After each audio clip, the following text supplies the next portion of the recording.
পৃথিবীতে কত আশ্চর্য ঘটনাই না সংঘটিত হয়, সাধারণ বুদ্ধিতে তার ব্যাখ্যা মেলে না। তেমনই এক অমীমাংসিত রহস্য হয়ে থেকে গেছে এই ভিলেজ অফ ডেড বা মৃতদের গ্রাম রহস্য। রাতারাতি এই গ্রাম থেকে উধাও হয়ে গিয়েছিল সব মানুষ আর তাদের বসবাসের সব চিহ্ন।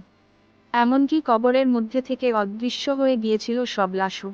না, আজগুবি গল্প নয়, সত্যি সত্যিই বাস্তবে ঘটেছিল এমনটা। কোথায়? বলছি সে কথায়। উত্তর পশ্চিম কানাডার আঞ্জিকুনি হ্রদের পাশে এক ছোট্ট গ্রাম। মাত্র 1002 মানুষের বাস ছিল সেখানে। অদ্ভুত এই ঘটনাটি ঘটার আগে ওই গ্রামটি সম্পর্কে মানুষ প্রায় কিছুই জানতেন না। ব্যবসার কাজে একজন পশম ব্যবসায়ীর আনাগোনা ছাড়া বাইরের পৃথিবীর সঙ্গে তেমন যোগাযোগও ছিল না গ্রামটি। আর তেমন এক ব্যবসায়ীর সূত্রেই এই রহস্যের কথা উঠে এসেছিল সমগ্র দুনিয়ার সামনে। জো লবেল নামের ওই ব্যক্তি মাঝে মাঝেই পশম কেনার জন্য গ্রামে যেতেন। তেমনই একদিন গ্রামে পৌঁছে তিনি চমকে যান। দেখেন খা খা করছে গ্রাম। জনমানুষের চিহ্নটুকুও নেই। চারিদিকে ছড়িয়ে আছে অসমাপ্ত গেরস্থালির চিহ্ন, রোজকার ব্যবহারের টুকিটাকি জিনিস। উনুনে রান্না চাপিয়েছিলেন কেউ, সেই খাবার উনুনেই পুড়ে ছাই হয়ে গেছে। পশমের জামা কাপড় তৈরি করতে করতে কেউ উঠে গিয়েছেন, পশমের গোলা, অসমাপ্ত কাপড় সবই পড়ে রয়েছে।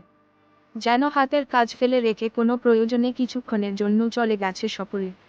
ওই ব্যবসায়ী ভেবেছিলেন, এমনটাও হতে পারে যে গ্রামের কেউ মারা গেছেন হঠাৎ, আর সকলে দল বেঁধে তার শেষকৃত্যে গেছেন হয়তো।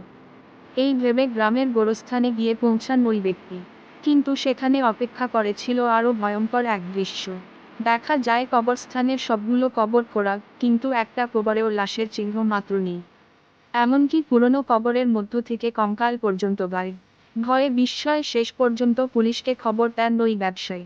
কিন্তু গোটা গ্রাম আশপাশের এলাকা তন্নতন্ন করে খুঁজেও কোনো সূত্র মেলেনি। শুধুমাত্র অক্ষত অবস্থায় পাওয়া গিয়েছিল ওই গ্রামের সবচেয়ে প্রাচীন গ্রামপ্রধানের কবরটি।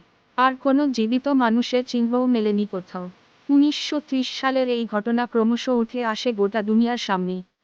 কিন্তু কিছুতেই রহস্যের কোনো সুরাহা হয়নি। বিশ্বের অমীমাংসিত রহস্যগুলোর মধ্যে অন্যতম হয়েই রয়ে গেছে এই ভিলেজ অফ ডেড এর ঘটনা।